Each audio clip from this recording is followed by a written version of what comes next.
Everybody hear me?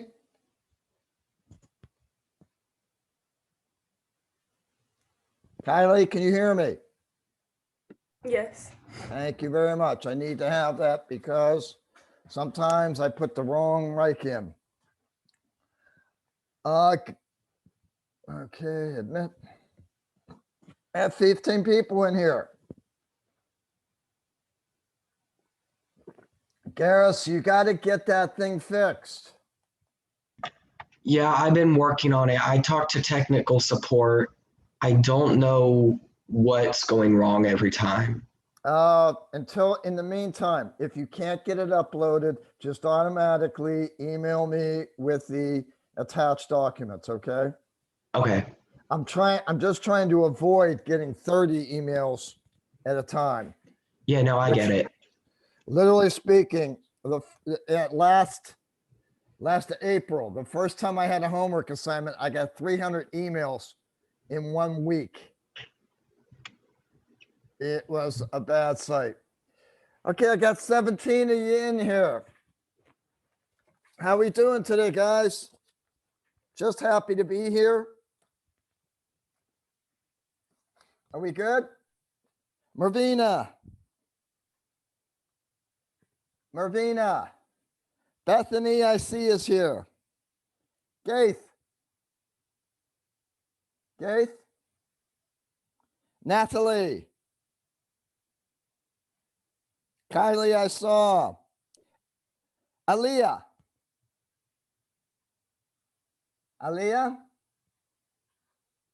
Corey.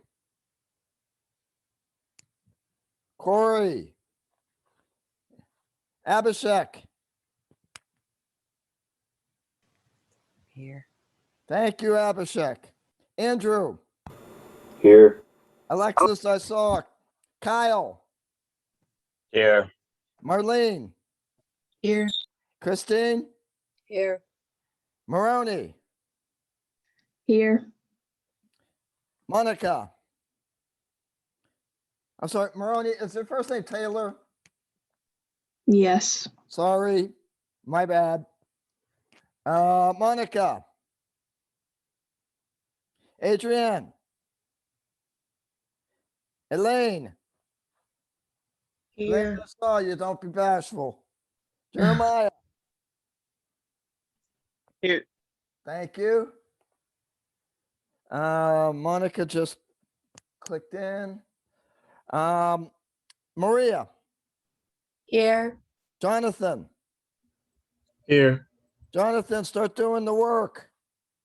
Garrus is here. Thee. Here. Larry just popped in. Paige.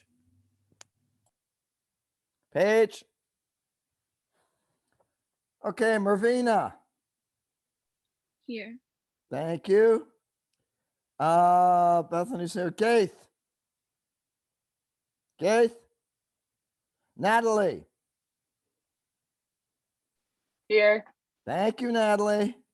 A little late, but here. Aaliyah. Corey.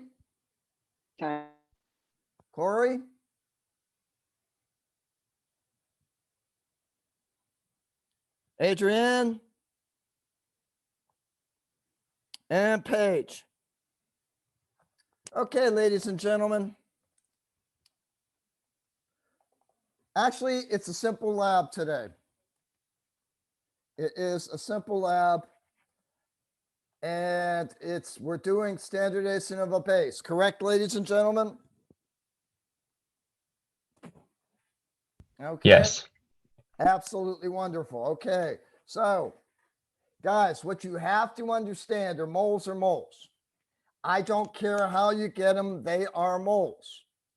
If you get them by taking grams of something and dividing it by the molecular weight, you got moles. If you have the volume of a gas at STP and you take that and convert it into moles, that's the same thing. If you take the volume of a substance and you know its concentration and you multiply the two of them together, that is moles. It doesn't matter where you get them from. They are all the same thing. You right now, you have 3 tools that I know of. And if you're smart, you have 4. If you remember from introduction, you remember to get it from a gas's pressure, temperature, and volume. You can get moles but through the ideal gas law. That's one way.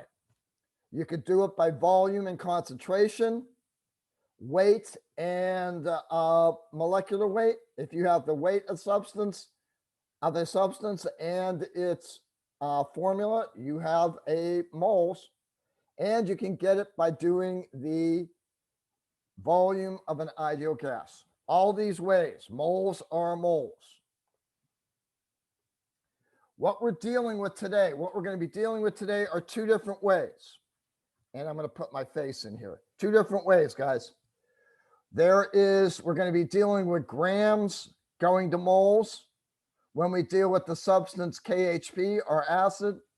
Then we are going to go from moles of our base to the concentration by taking the moles of acid, equating it to the moles of base, and dividing it by the volume. We all on the same page. That's where we're going with this today, okay? So we have to learn how to read a burette. Guys, we're going face to face in the fall. I'm sure when you get back, if you're at a university, I'm sure you're going to be face to face in the fall. This means you're not going to be given these readings. You have to learn how to read a burette.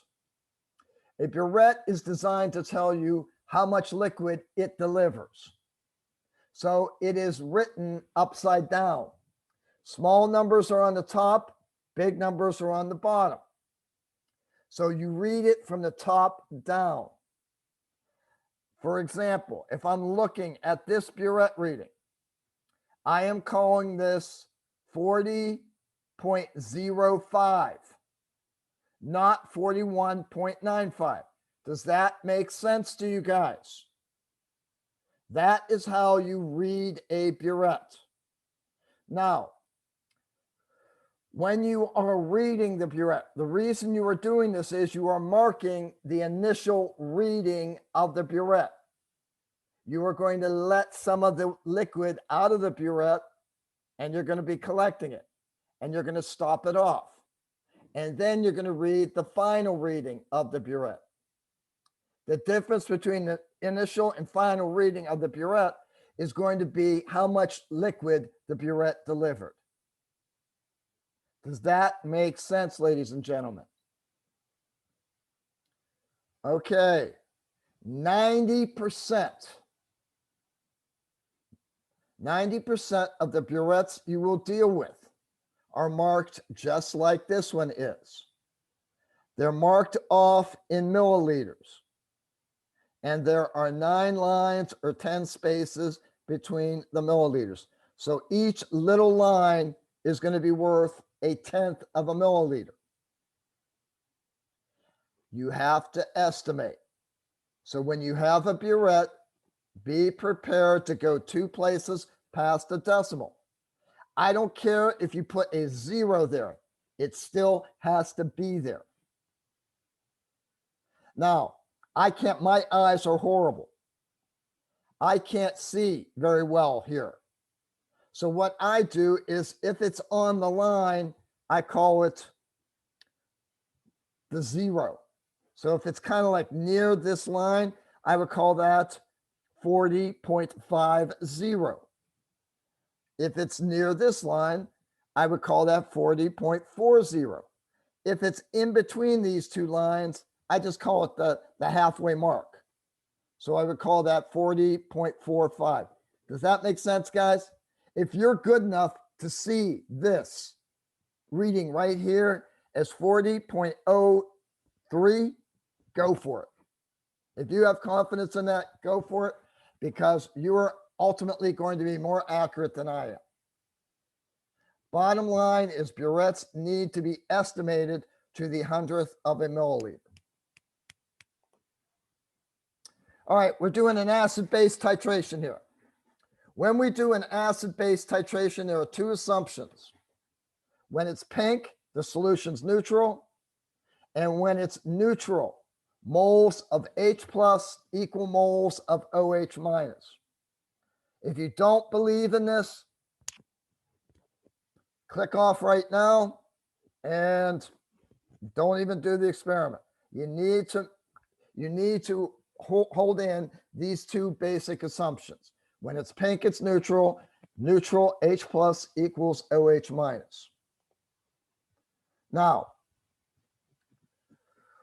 in order to see this, if I just put an acid and a base in there, I'm not going to see anything because acids are generally clear, bases are usually clear. When I mix them together, I make a salt and water. That's generally clear. So I'm not going to see anything. What I have to do is I have to do a side reaction, and you have to accept this. A lot of times what happens in chemistry is you can't see the actual reaction you're interested in, so you have a little side reaction. In the case of titrations, these are called indicators. And an indicator will change color based upon the pH or the acidity or basicity of a solution. When phenolphthalein is in contact with bases, it's a bright fuchsia color. It's clear when it's acidic. So when it's just slightly pink, that's the point when moles of H equal moles of OH. Now, can anybody riddle me this? Is it easier seeing when a color appears or when it disappears?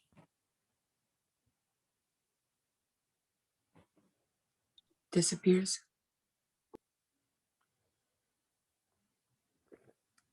I'm hesitating. When it appears. Actually, when the color appears, because it's kind of like you have a photographic memory and you're seeing color when there's no color. Does that make sense? But if you're looking at clear solution, because you're going to be looking at these things, if you're looking at clear solution all the time, then when you get something there, it's a lot easier to discern that difference. So generally speaking, when we're using phenolphthalein, we are generally adding base to acid to get that color. And that is the reason for doing that. You notice when I said it, I didn't say moles of acid or moles of base. Okay? If I have something like NaOH plus HCl, NaOH delivers 1 mole of NaOH delivers 1 mole of OH. 1 mole of HCl delivers 1 mole of H plus. If I have 1 mole of each, then the moles of acid equal the moles of base. When the moles that the acid delivers equals the moles that the base delivers, I can use a shortened version of my overall formula. And that formula is molarity of the acid times the volume of the acid equals the moles of the acid. Would you agree with that, guys? Now, at neutrality, we're saying moles of acid equal moles of base. And the moles of base is equal to the molarity of the base times the volume of the base. So when I'm looking at my chemical equation, if I see that the base delivers the same number of OHs as the acid does H pluses, I can use the shortened version of MA, molarity of the acid times the volume of the acid, is equal to the molarity of the base times the volume of the base. Are we good on that, ladies and gentlemen? Shake your heads. I know it's early.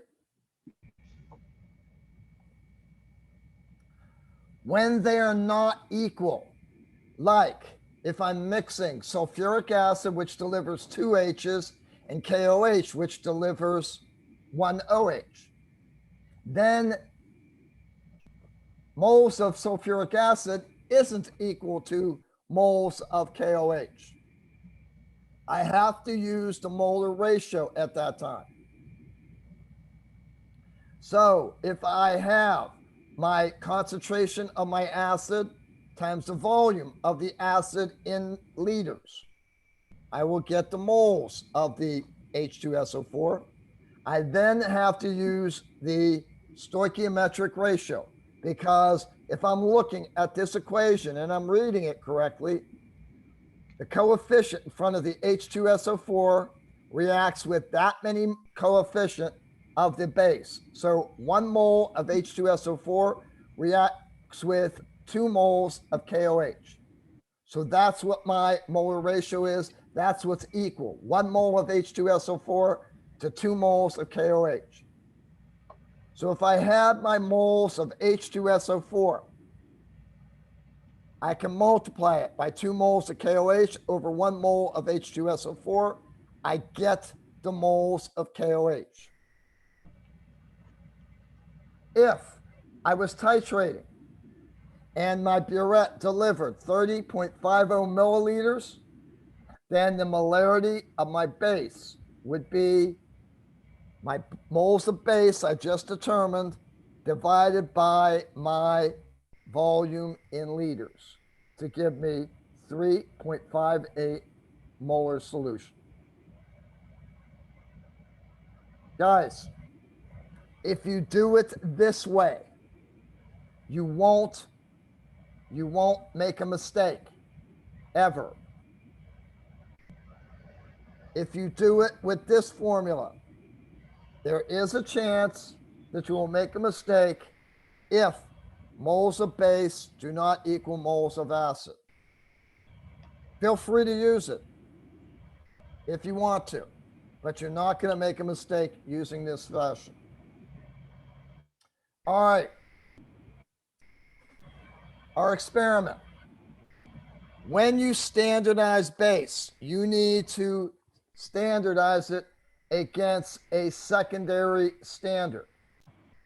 In this case, we are using KHP. Now, KHP does not stand for potassium hydrogen phosphide. It stands for potassium hydrogen phthalate. Of everything I've said so far, this is probably the most important because this is where you're going to make the mistake. The molar mass of KHP is 204.22. What you're going to do is you're going to measure out between 0.2 and 0.3 grams. Somewhere in that range. You're going to measure it exactly. So you have the mass to at least 3 decimal places past the decimal or 4. Okay? Dissolve it in about 50 milliliters. I don't care how much water's in there. It doesn't matter because you're not determining the moles by the concentration. You're determining moles by the weight of KHP. Next thing you're going to do is something called conditioning your burettes. Now, Ravina, if I wash out my burettes, what are the chances there's some droplets of water sitting in those burettes? Pretty high. Pretty high. So if I have water in there in the burettes, what's that doing to the standard solution I'm adding to it? It messes with the volume. No, it doesn't mess with the volume. Doesn't it dilute it a little bit? Yeah. Because I'm adding a little extra water to that. Mm-hmm. So what you want to do is you want to do something called conditioning your burettes. You're going to fill the burette up to the 45 milliliter line. Drain it out. You're going to fill it up again. Drain it out, fill it up a third time, drain it out. What you're doing is you are basically taking that water, mixing it with the base that's going through. So each subsequent time you put base in there, you're going to be very much sure that the base you're putting in there has the same concentration as where you're getting the base from. Does that make sense, guys? Larry, shake your head. Thank you, Larry. All right. Now, I'm going to, after I've conditioned my burette so that I know that the base in the burette is the same concentration as where I got it from, I'm going to fill my burette above the 0.00 line. Understand, you can do no measurements when the volume is above the 0.00 line or below the 50.00 line. If you're getting close to either one of those things, take it beyond because you can't read the volume. I'm telling you right now to take it above the 0.00 line, what you're going to do is you're going to open the stopcock. What that will do is any bubbles that are in the tip of the burette will go away. You're going to let the volume, if you can hit it right at 0.00, that's fine. If you get it a little bit below the line, don't worry about it. Just record the initial volume. That's the first thing. That's the first critical thing you have to do. You need to record the volume of the base. Your KHP is in about 50 milliliters of HCl. You need to drop 1 drop of phenolphthalein there. You're going to put the flask beneath the burette and you're going to carefully, like 1 milliliter at a time. As you add the NaOH to this solution, you're going to see it's going to go in pink, but as you swirl it around, the pink's going to go away. Add another milliliter. Add another milliliter. You're going to do it slow the first trial. You're going to do it very, very slow. Then as you keep on swirling it around and as you keep on adding base, the pink color is going to persist. It's going to take more and more swirls to get rid of the pink color. That's when you start to be careful and you add the base 1 drop at a time. You get it to the perfect, just pink color, stop off the stopcock. Note the final volume of your base. Now, do I have to throw out that solution? Or can I just put more KHP in there? Do I have to wash out my burette? Even if I throw that stuff away, do I have to wash out my flask? No, you can keep using it. You've neutralized it, guys. Whatever acid was in that flask, you've neutralized. So your flask is good. You could just throw out the solution in the hazardous waste, take your flask and start over again. Now let's get into some of the calculations. Remember, we've just turned our solution pink. When it's pink, it's neutral. H plus equals OH minus. KHP delivers 1 H plus. NaOH delivers 1 OH. So the molar ratio is 1 to 1. If I measured out 0.253 grams of KHP, then using the molecular weight of KHP, this means I had 0.00124 moles of KHP. Now, acids equal to base. So at neutrality, this means that I delivered 0.00124 milliliters of my NaOH. Now, if I look at my burette readings, if I started, my initial reading was 0.05 milliliters.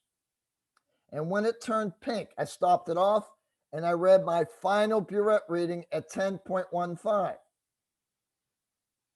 The amount of NaOH that was delivered into my flask with my KHP was the difference between those two volumes, or 10.10.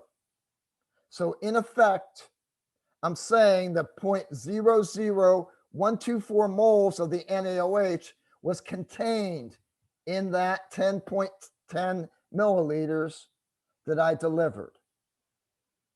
Change that to liters. So to get the final molarity, All I got to do is take my moles of base divided by the volume that was contained in. That will give me my standard base.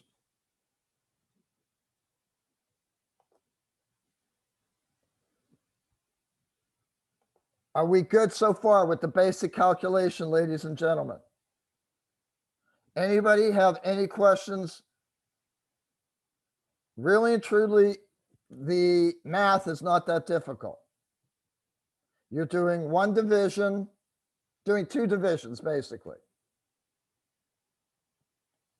Questions? Now, T, should all of my readings be the same? Every time I do this, if I do this 50 times, should I be getting the same concentration each and every time, T?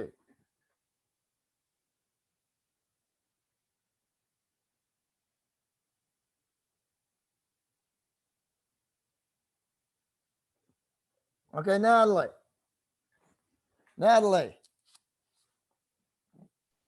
I would say yes. It's the same solution. I'm doing the same solution each and every time. So no matter how many times I do it, I should get the same value each and every time. So I can determine how precise I am by determining something called a standard deviation from average. The first thing I'm going to do, however many trials I do, I'm going to add all those numbers up and divide by the number of trials to get the average. Now, to get my standard deviation, I'm going to take my actual trial 1 value. I'm going to subtract the average from it, and I'm going to take the absolute value. What I mean by that is no matter what the answer is for the trial 1 minus average, it's going to be a positive number. To that, I'm going to add the absolute value of trial 2 minus the average, plus trial 3 minus the average, absolute value, continued on until I get to my last trial. Then I'm simply going to divide by the number of trials that I have.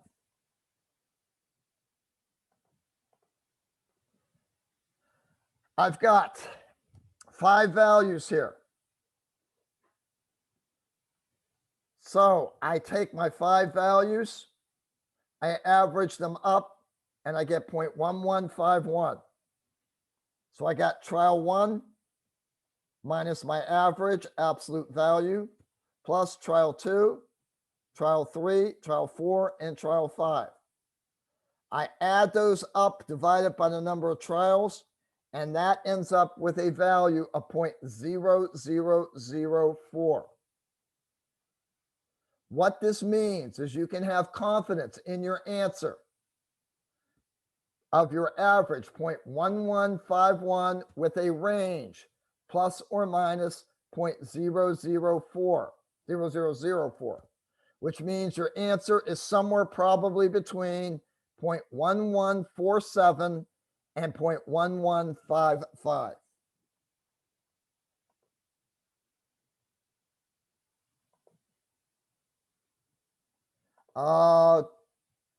The rest of this has to do with notebooks.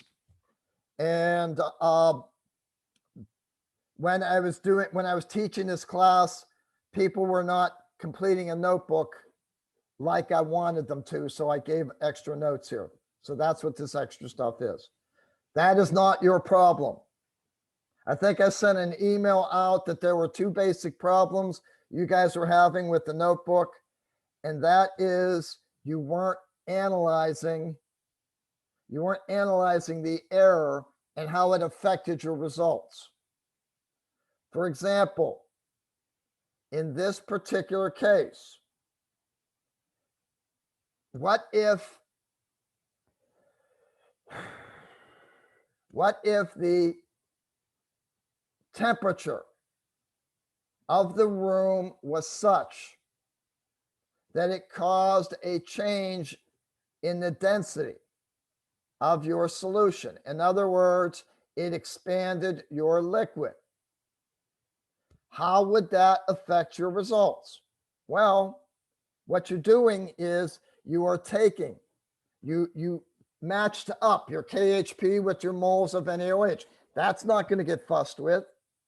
But remember, you took your moles of NaOH and you divided it by your base.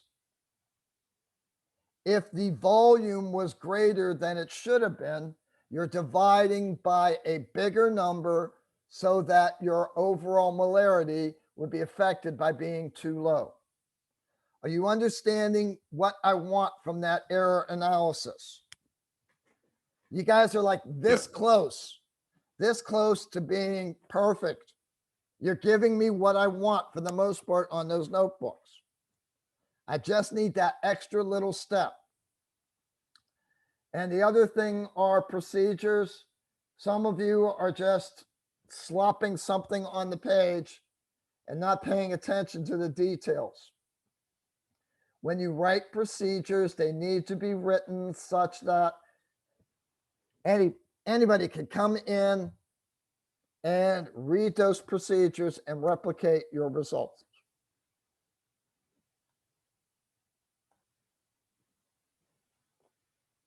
Okay, let me just.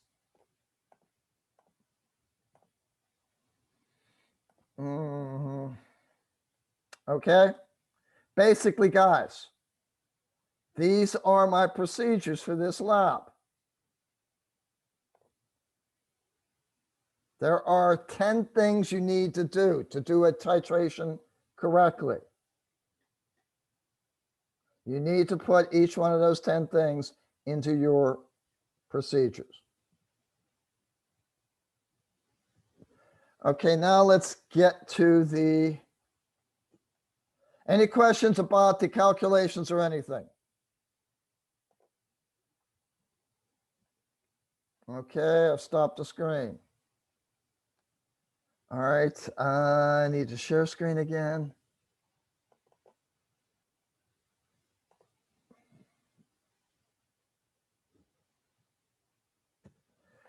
Very simple lab to write up as well.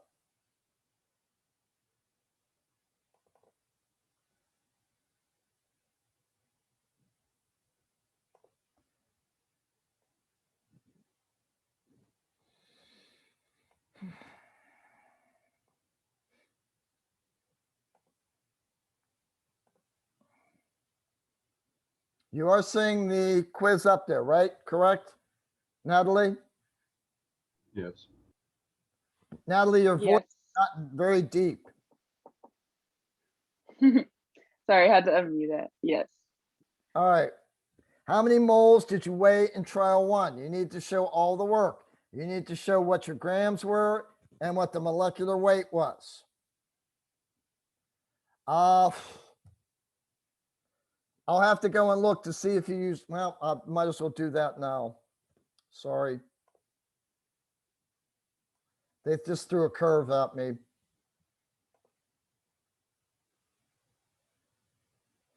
And I'm actually hoping he did throw the curve.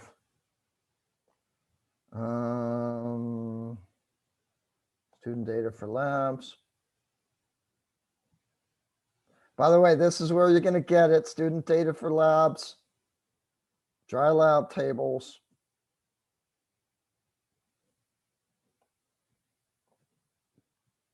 And move you guys.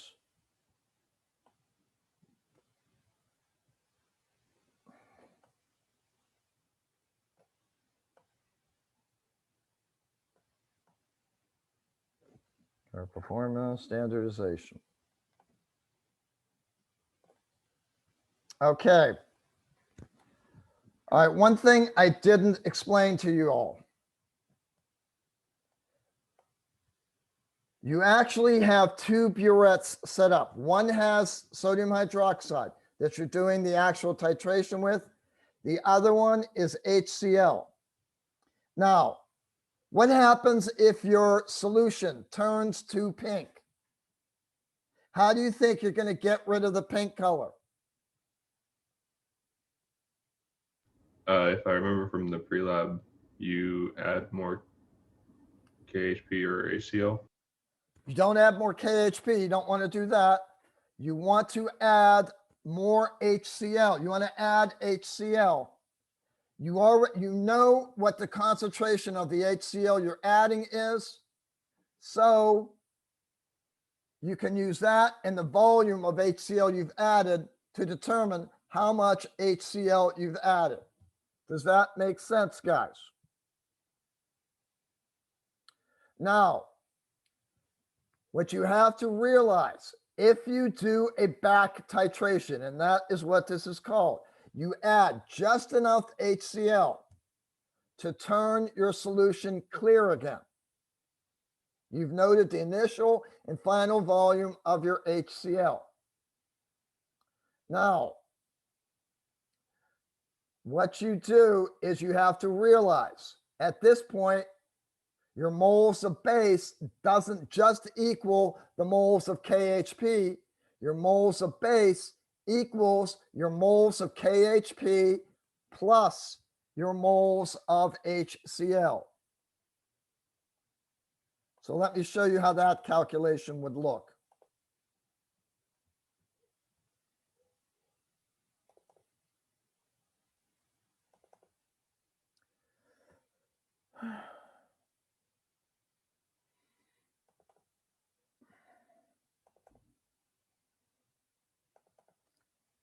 And I apologize, I didn't realize he was throwing his curve at you. And it's a good thing I looked at it.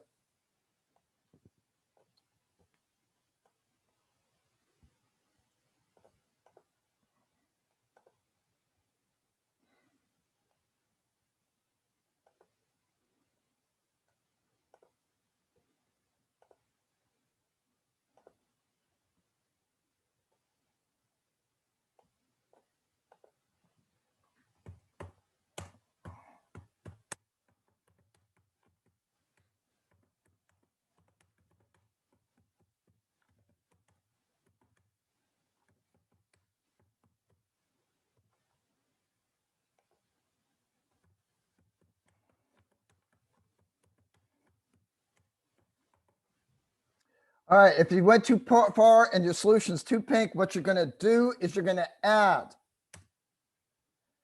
milliliters of a standard HCl solution. Okay? Note the initial volume of your HCl, add it until the solution is clear.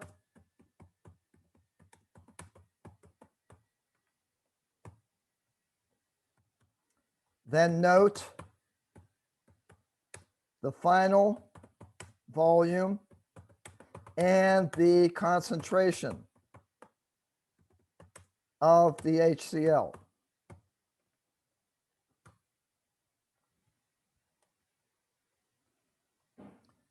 Now, the moles of NaOH are equal to what? Professor, are we supposed to see what you're typing out? Sorry, thank you very much.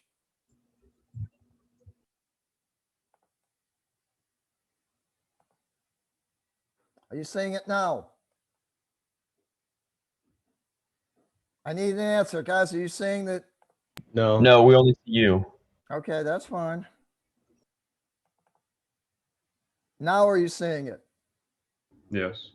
Okay. Yes. I'm sorry about the guys. When I start typing, if you hear me typing and you're not seeing what I'm typing on the screen, let me know. All right. Bottom line. You got this blazingly fuchsia pink color. You've gone too far. You've added too much base. You know you've added too much base because this color is so bright, it's burning your eyes. So what you have to do is you have to take that back beyond neutrality. So you're going to add acid to it. You have a standard acid solution that you've been given. You're going to note the initial volume of the HCl. You're going to add the HCl until your solution turns clear. Then you are going to stop off your HCl and note the final volume and the concentration of your HCl. Then you're going to take your flask back and you're going to take it over and you're going to add base to it until it turns the nice color pink we want. Now, the moles of NaOH are still equal to the moles of KHP, but if we added more acid to it, guys, if we added more acid to it, Yes. Yes. so we're equal to the moles of HCl. So if I want to look, if I want to get my example back, I determined that I had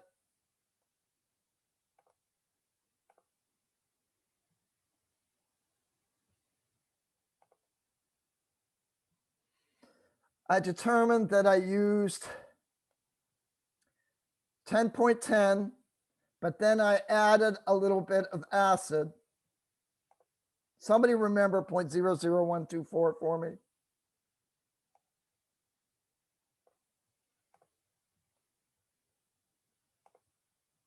All right. Let's say my acid initial volume was equal to 0.10. Final volume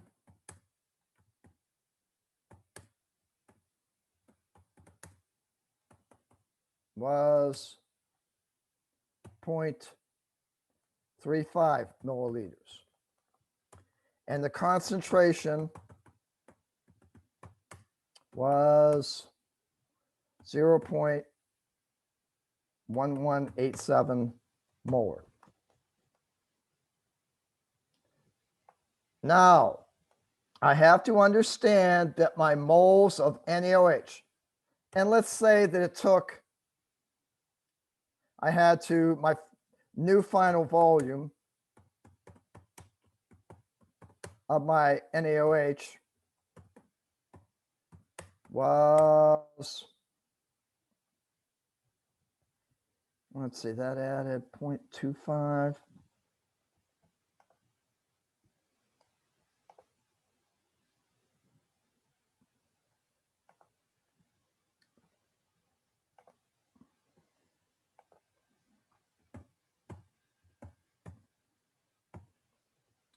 Okay. Now,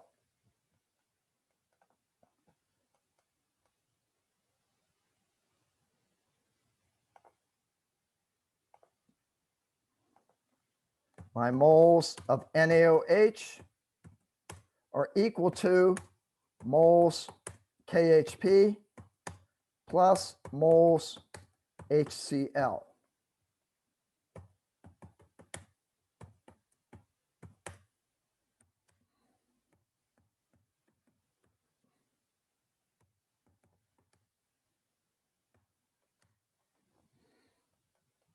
All right. Now I got to figure out what my moles of HCl are.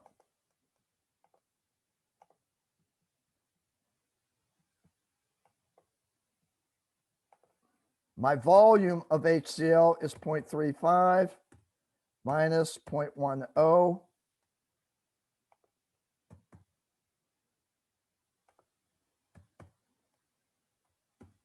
times 1 liter over 1,000 milliliters.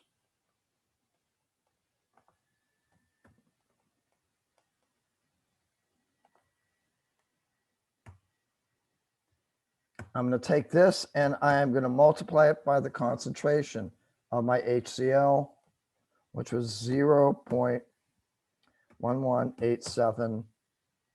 Where'd that go?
All right.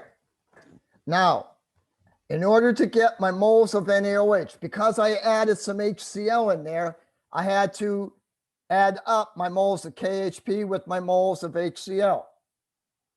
So I've got my moles of KHP. That hasn't changed. But in order to figure out the moles of HCl, and this number is not going to be a huge number, I'm going to take my milliliters of HCl I added. This is final volume minus initial volume of HCl.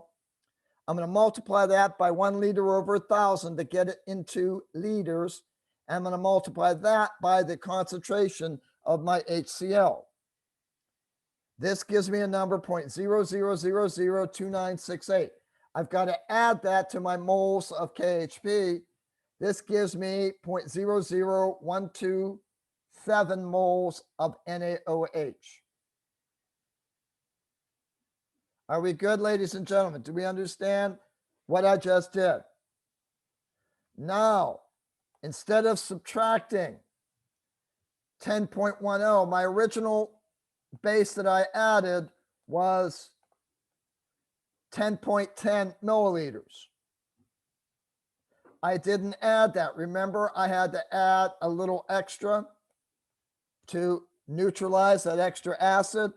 So I got to now take my 10.50 and subtract out my original volume. Can I have it 50? 0.5.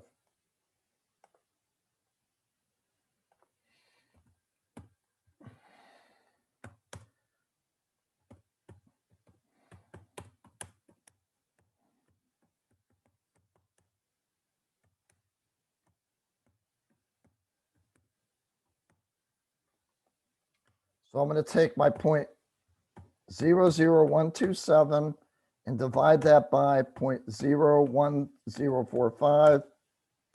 And this changes my value a little bit.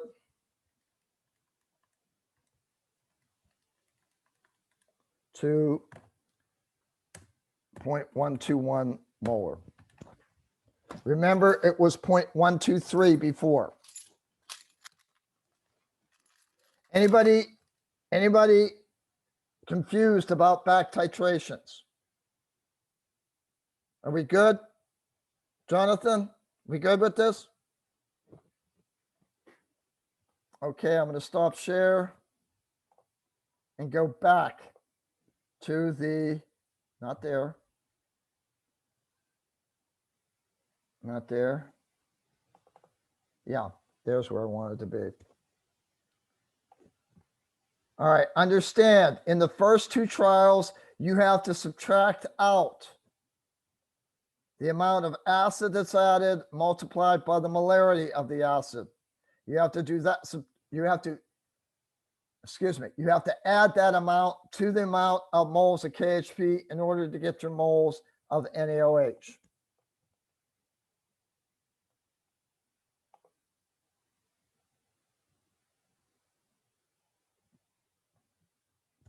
I don't need this. I need.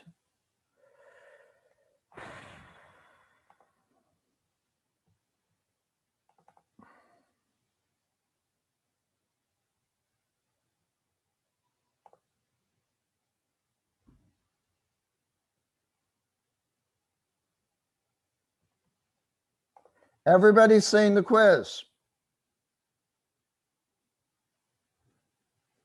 Is everybody saying the quiz here? It just loaded, yes. All right. So first question, how many moles of KHP?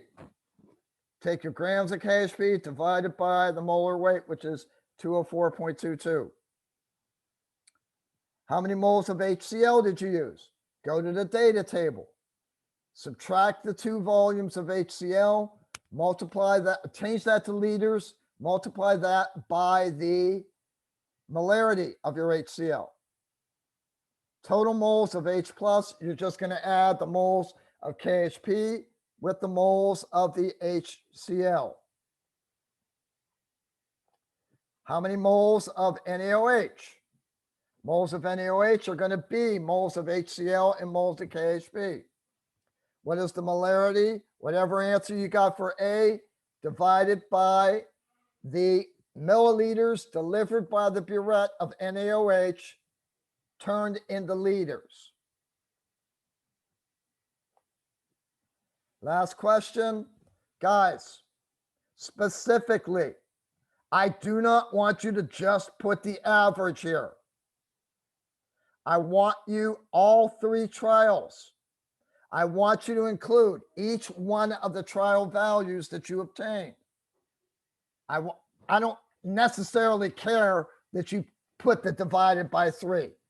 I think everybody knows how to do an average. But the point is, I need to see all 3 of those values so that I see that you're calculating the trials correctly. If you don't show me that in some fashion, then I will mark all 20 points off. Questions about this? Like I said, fairly simple for the results.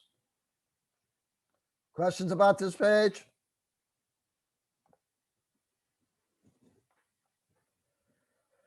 Okay. Post lab for titration of this. It may not allow me to do this. Oh yeah, no, it's not gonna allow me to do this crap.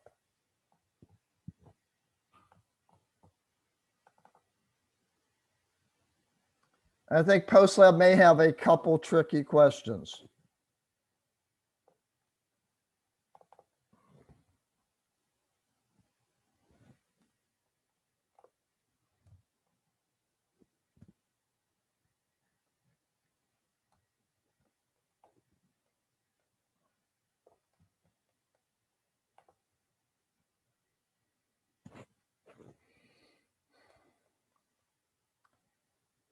Okay. Logic questions. Would adding extra distilled water change your calculated molarity? Why is it important that air bubbles are removed? Calculate the molarity of an NaOH solution if you've got this many grams of KHP and that many milliliters of the HCl. Basically, it's just going through the calculations we just went through. That's all I got, guys. Any questions?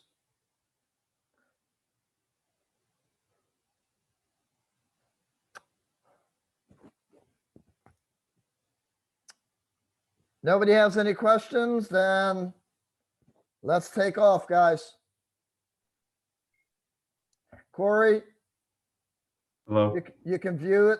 You can view it later on, okay? Yeah, I'm going to watch the video right now. It will probably be uploaded this evening. I literally have to get over to the Gibbs campus, and I'll be on Gibbs campus from 10 o'clock until 8 o'clock this evening. So Well, I'm not going to have an opportunity to upload it before that time. I found the video for the lab in my courses, so that should be enough. Okay. Good enough. And I think I saw the role that you got me on there, right? No, I didn't. Ah, yes, thank you. Thank you for checking on it. Anything Alrighty. else? Actually, I thought of something. So for the calculations, so you know how you want us to like write out what everything is. I was just thinking when you're like calculating how much HCl is used, there's going to be a conversion factor of like 1 liter to 1,000 milliliters, and that's just left like that, right? Garris, I'm not really that concerned about that particular calculation. If you say something like 10.10 milliliters is equal to 0.01010, 10.10 milliliters is equal to 0.01010 liters. I can understand that all you have to do is move the decimal place 3 places to the left to change milliliters into liters. But I don't then have to see that calculation, I guess is what I'm saying. Okay, and then in the same calculation though, it uses the molarity. So if we write like moles over liters, can we leave it like that, or do you need us to write molarity? I encourage you, I would rather see you do that because that's going to put it in your mind. Oh, to get moles, all I have to do is multiply by liters. If that's the way you want to do it, that's fine. If you want to use a big M, that's fine as well. Okay.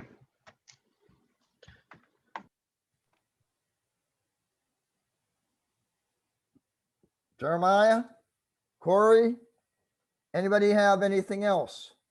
We're Who good. else is in here? Andrew. Andrew actually may not be here. Andrew, are you here? Yeah, All right. I'm not seeing you in your picture. I walked away. My boss called. I'm sorry. No, things happen. Don't worry about it.